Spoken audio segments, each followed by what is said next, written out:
बात है 1905 की एक रिसर्च पेपर की। यह रिसर्च पेपर जिसमें जिक्र है एक इक्वेशन का। यह रिसर्च पेपर किसी और ने नहीं बल्कि सर अल्बर्ट आइंस्टीन ने जारी किया था, जिसमें उन्होंने एक क्वेश्चन किया था कि क्या एक ऐसा पदार्थ है जिसकी कोई यूनिट एनर्जी के कंटेंट पर निर्भर करती है। शुरुआती तौर पर देखने पर हमें यह बड़ा ही कॉम्प्लेक्स इक्वेशन नज़र आता है, लेकिन यह इक्वेशन वह इक्वेशन है जिसने पूरी फिजिक्स को बदल कर रख दिया। हम बात कर रहे हैं E=mc² की। इसे द्रव्यमान संरक्षण का समीकरण मतलब कि मास कंजर्वेशन इक्वेशन के तौर पर भी जाना जाता है। यहाँ पर E मतलब कि एनर्जी मतलब कि किसी भी पदार्थ की ऊर्जा से है, और m उसका द्रव्यमान और c प्रकाश की गति मतलब कि स्पीड ऑफ लाइट से है। इस इक्वेशन का सामान्यतः अर्थ यह निकाला जाता है कि किसी भी पदार्थ की ऊर्जा उसके द्रव्यमान और प्रकाश की गति को गुणा करने से निकलकर सामने आ जाती है। लेकिन आइंस्टाइन के नज़रिए से अगर हम इसे देखें तो उन्होंने इसे एक क्वेश्चन के तौर पर प्रस्तुत किया, जिसमें उन्होंने कहा कि क्या कोई एक ऐसा पदार्थ है जिसके द्रव्यमान को अगर प्रकाश की गति से गुणा किया जाए तो उसकी एनर्जी को हम कैलकुलेट कर पाएंगे। और आगे चलकर इसी क्वेश्चन के रिजल्ट के तौर पर हमें मास कंजर्वेशन की पूरी थ्योरी प्राप्त हुई। इस इक्वेशन के आपने यह क्वेश्चन मार्क जरूर नोटिस किया होगा, जिसका कारण यह है कि 1905 से 2018 तक यह इक्वेशन एक प्रैक्टिकल नॉलेज न होकर महज एक क्वेश्चन मार्क की तरह इस्तेमाल किया गया। 2018 में इन 3 साइंटिस्टों ने अपनी मेहनत की वजह से इसे प्रैक्टिकली साबित करके दिखाया, और इसी कारण इन तीनों साइंटिस्ट को 2018 का नोबेल पुरस्कार भी मिला है, जिसके बारे में हम आगे बात करेंगे। लेकिन इस E=mc² का रहस्य महज इतना आसान नहीं है। देखो, किताबों में हमें पढ़ाया गया है कि पदार्थ और ऊर्जा दो अलग अलग वस्तुएं हैं, लेकिन आइंस्टीन का मानना एकदम इससे उलट था। आइंस्टीन का मानना था कि पदार्थ और ऊर्जा एक दूसरे के दो पहलू हैं, मतलब किसी भी समय पदार्थ को ऊर्जा में और ऊर्जा को पदार्थ में बदला जा सकता है। इसका सीधा सा अर्थ यह है कि पदार्थ और ऊर्जा इंटरचेंजेबल है, और ऐसा मानना था सर अल्बर्ट आइंस्टीन का। हम इसे एक एग्जाम्पल से समझते हैं। मान लीजिए कि हमारे पास एक पेंसिल है जिसका अपना मास है, और इस मास को एनर्जी में हमें कन्वर्ट करना है, लेकिन आमतौर पर यह करना संभव नहीं है, और पृथ्वी के बाहर स्पेस में ऐसा जरूर पॉसिबल है। पेंसिल के मास को एनर्जी में बदलने के लिए जिस तापमान और दाब की हमें ज़रूरत होगी वह पृथ्वी पर संभव नहीं है। लेकिन अगर हम मान भी लें कि पेंसिल के मास को एनर्जी में बदलने के लिए जिस ताप और दाब की हमें ज़रूरत है वह हमें अब उपलब्ध हो चुका है, तो हम इस मास को एनर्जी में बहुत आसानी से बदल पाएंगे, और यह पूरी प्रोसेस E=mc² के इक्वेशन के जरिए होगी। यह इक्वेशन सन और एटम बम में भी काम करती है। सन में जहां हाइड्रोजन हीलियम में बदल रही होती है।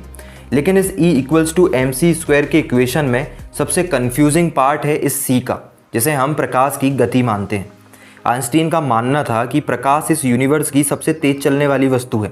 जब भी मास को एनर्जी में बदला जाएगा तो जो एनर्जी रिलीज होगी वह लाइट की स्पीड से ट्रेवल करेगी, क्योंकि एनर्जी कहीं ना कहीं तो इलेक्ट्रोमैग्नेट वेव्स ही है। इस इक्वेशन के इंपॉर्टेंस को समझने के लिए हम इसे एक प्रैक्टिकल एग्जाम्पल के जरिए समझते हैं। मान लीजिए कि एक 10 किलोग्राम के लोहे का एक टुकड़ा है जिसे हमें एनर्जी में बदलना है, तो हमें इसमें कितनी एनर्जी प्राप्त होगी यह कैलकुलेशन हमें इस इक्वेशन के जरिए प्राप्त हो जाएगा। E=mc² इक्वेशन में जब हम इसकी वैल्यू रखते हैं, जहाँ पर हमने द्रव्यमान 10 किलोग्राम रखा हुआ है और c मतलब प्रकाश की गति 3 × 108 मीटर प्रति सेकंड रखी हुई है, इसे कैलकुलेट करने पर हमें 90 × 1016 जूल एनर्जी प्राप्त होगी, जो कि किसी एक बड़े शहर को आसानी से तबाह कर सकती है। यह एनर्जी इतनी ज़बरदस्त है।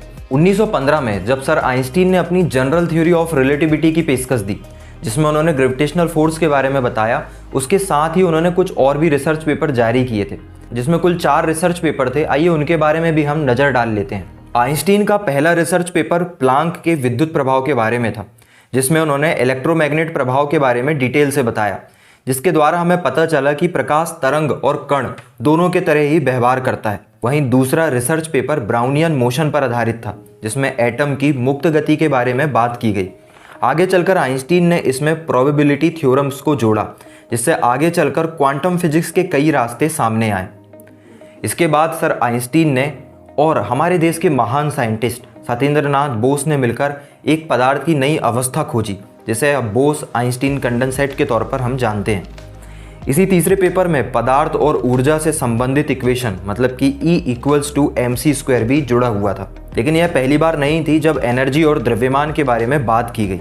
इससे पहले 1981 में जे थॉमसन ने इलेक्ट्रॉन की खोज के दौरान इस एनर्जी और मास के रिलेशन के बारे में भी बताया था। वही 1989 में ओलिवर हेविसाइड ने एक इक्वेशन दी थी, जो इक्वेशन है m = 4/3 E/c²। और आगे चलकर विल्हेम वीन और मैक्स इब्राहिम ने भी इसके बारे में डिटेल से बात की हुई है। यह कहानी थी E = mc² के बनने की।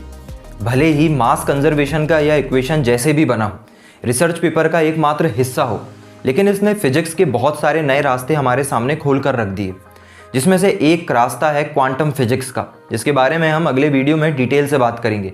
लेकिन इसके साथ साथ एटम बम और सूर्य और बहुत सारे स्टार्स के बनने वाली एनर्जी के कैलकुलेशन में इस इक्वेशन का अपना एक अलग योगदान है, और यही वजह है कि यह E = mc² इतना पॉपुलर है। वैसे अगले वीडियो में हम मिलेंगे क्वांटम फिजिक्स की नई थ्योरीज के साथ। अगर आपको ये कंटेंट अच्छा लग रहा है तो प्लीज़ सब्सक्राइब कीजिए और लाइक और कमेंट कर हमें सपोर्ट कीजिए। धन्यवाद।